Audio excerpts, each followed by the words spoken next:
Okay guys, it's Sunday, the 2nd or the 3rd. It's about 10:30 in the morning. Shop is a freaking mess.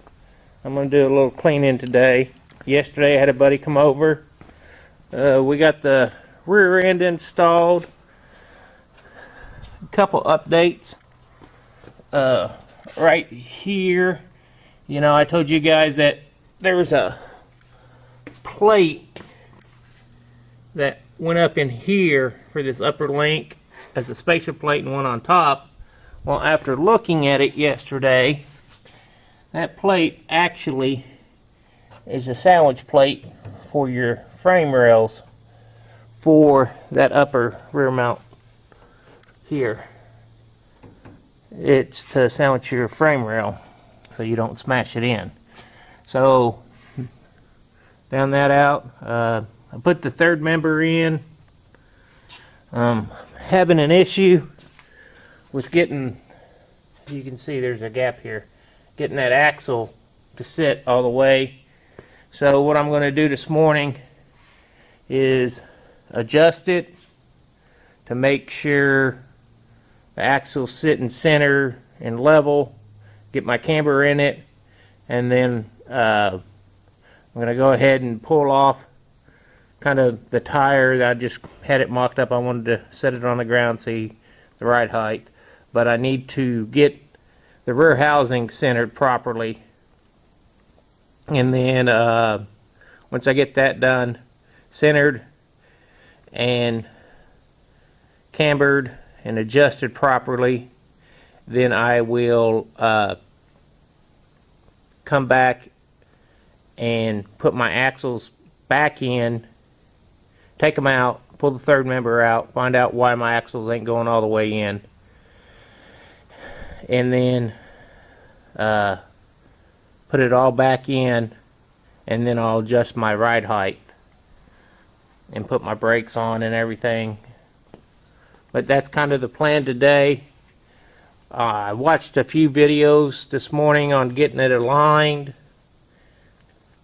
and from my understanding is you need to measure from the center of the axle to a fixed point, either front or back on the car, which I think, you know, from their instructions, from here back to here, that should center this axle, but I want to make sure, so I'll measure, I'll drop a string from here down and measure it to the center of my axle on this side and that side, and then I'll measure from here out to here to probably this housing right here, and make sure that distance is the same on both sides.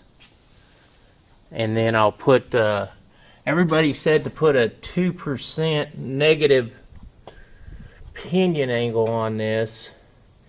There's so many different ways you can do this, anywhere from 2% positive to 2% negative. I will probably just zero mine out, maybe 1 or 1% positive on it. I don't know yet, but I'll read some more into that. If you guys got any suggestions or comments, let me know. Only thing I noticed that I really don't like about this Heidts is you'll have to disconnect this here to adjust your pinion angle. You can't just turn these like on some others to adjust it. You actually got to drop it out, spin it, put it back in to adjust it. So only thing I don't like about the Heidts, but I'll bring you back when I get more progress, guys. Thanks. Okay guys, got everything aligned. It's what I did is I went off this to the rear was 31, so I split that in the center, which was 15 and, or this was 31 and a half, so that made this 15 and 3/4. So I went from the center of my axle here to right here and made that 15 and 3/4. And I did the same here on this side. Couldn't get my brake on. This is just a 14-inch rim. By the way, guys, 15 inches will work, a 14 won't. But I got some 15s on that. I'll pull one of the rear tires off and put it over here. I'm not going to run 15s, it'll probably be 16s. But anyways, back to this. I had to adjust my rear end over that way, so this is pretty much as tight as I could get it, and it's dead center now. The only thing I got left is to adjust my ride height with my shocks here. The only thing I don't like, again earlier, one thing I don't like about these 4-link arms is, let me get over here so you can see, is this end is not adjustable. This end is. This is your adjustable end. So to adjust this 4-link, you got to take them off, screw it out or in, and put it back in, instead of twisting this bar here, your 4-link bar, to adjust it out or in. The only thing I don't like about it. Everything else I like. So if I ever go to upgrade, I will probably get a double adjustable 4-links and go ahead and get those installed. I might even do that at a later date if I ever have to start messing with it again. I'll measure them and take them down and have somebody build me some adjustable 4-links for it that are adjustable on both ends. So haven't set it on the ground yet, so I can take you along for that to see how she's going to sit, guys. I'm going to set you up here, and here we go.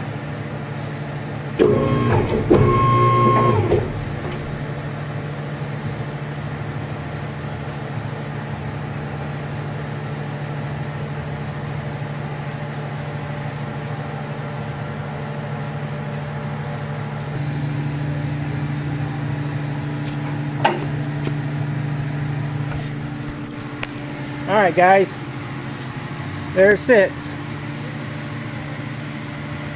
Of course the front end's a lot higher, there's no engine in it. And again, I haven't adjusted the ride height on this thing. I'm going to go ahead and shut these doors, it's getting pretty hot.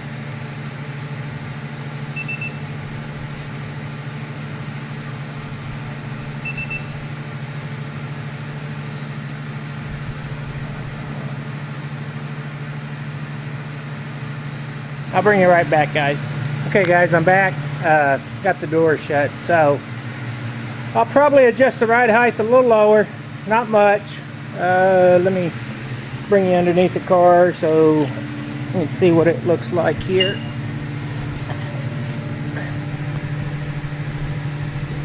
I don't know if I want to go much lower than that. That's probably 5-6 inches off the ground. Looks like I'm still sitting. No, I'm not sitting on them. Yeah, I don't think I want to go much lower than that. Let's see if I can zoom you in here.